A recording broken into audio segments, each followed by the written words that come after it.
We live in a world that is actively music, trying to rob you of your sanity every single day. It's a nonstop assault on your peace. Whether it's dealing with a toxic boss, an unpredictable market, or just the constant suffocating noise music of social media, most people let it get to them because they react to absolutely everything, allowing a 10-second insult to music completely ruin an entire 24-hour day. But the people who actually win in this life aren't the loudest or the ones fighting everyone. They are the ones who simply cannot music be shaken. Stoicism isn't about wearing a mask and hiding your emotions. It's about building a mind so bulletproof that when the storm hits, you remain the calmest person music in the room. If you're tired of being a slave to your environment, you, music, need to internalize these 7 rules to ensure nothing and no one ever breaks you. First, you, music, need to run everything through the control filter. Epictetus spent music, the first part of his life, literally shackled as a slave. And if anyone had a right to rage at the world, it was him. Yet he discovered that true freedom comes from splitting everything in your life, music, into 2 distinct columns. The things you can control and music, the things you cannot. When someone insults you, you cannot control their mouth, but you can entirely control how you choose to respond. Every time you find yourself stressed, it is because you are investing your emotional energy into things you have 0 power over. So the next music time chaos hits, you have to ask yourself if it's in your control. And if it isn't, you must have the strength to let it go.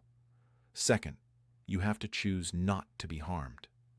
Marcus Aurelius was the emperor of the known world, dealing music with plagues, betrayals, and constant wars.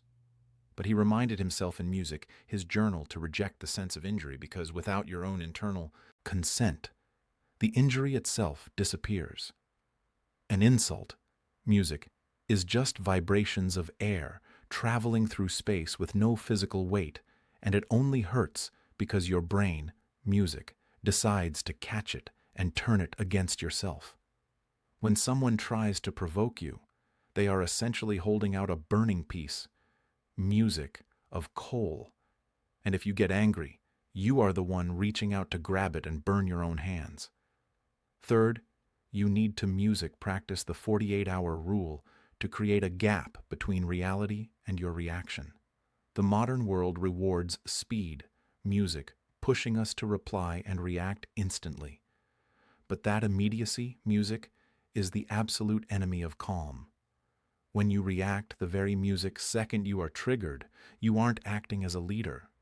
You are operating on pure music animal instinct and letting whoever provoked you pull your strings like a puppet.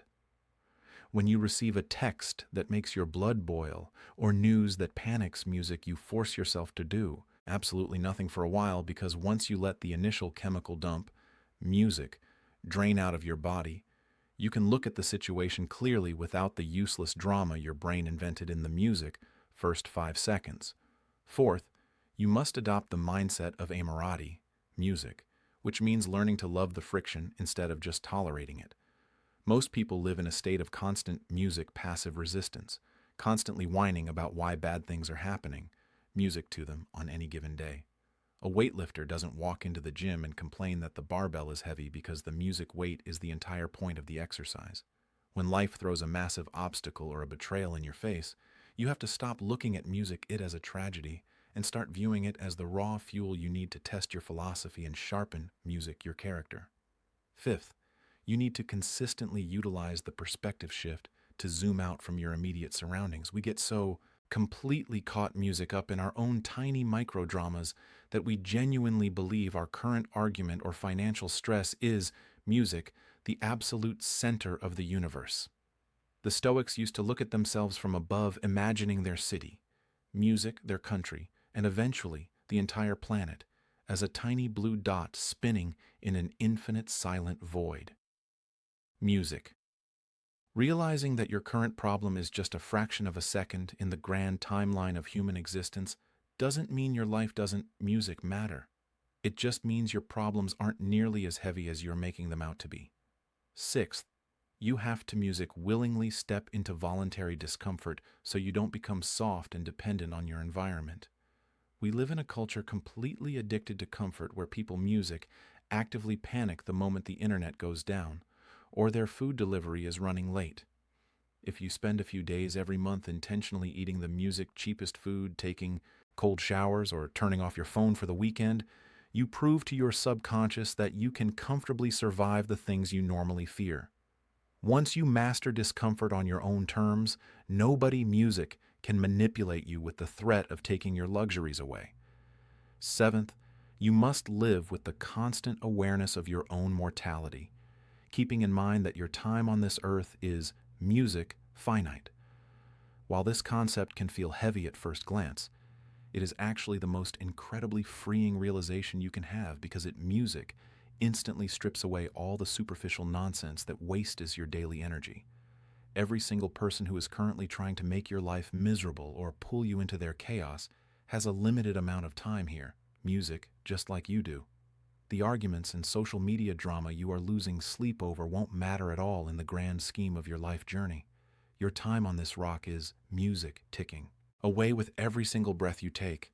So you simply cannot afford to waste music, your finite, precious minutes, trading your mental clarity for someone else's cheap drama. The next music time the world tries to push you around and break your spirit, remember who you are.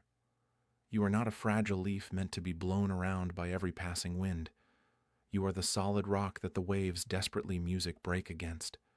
True strength isn't about being loud or aggressive. Music. It's about holding your ground while everything else is spinning out of control. When you choose to protect your inner peace above all else, you stop letting external music circumstances dictate your happiness, and you finally take complete control of your own life. Every storm music passes eventually, but the character you build by staying calm lasts forever. Remember, the world can only control your circumstances, but music, you control your character. And that is a power no one can ever take from you.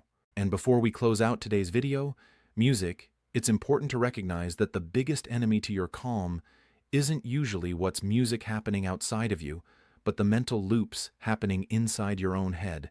If overthinking is a battle you are music personally suffering from right now, and you find yourself constantly trapped in your own mind, I put together a book called The End of Overthinking. It's a structured resource designed to help you break music those loops and reclaim your mental clarity. If that is something you feel would add value to your life right now, music, you can find the link waiting for you in the description below. Keep your head up, maintain your inner peace, and never let them shake your calm. Until next time, stay music focused.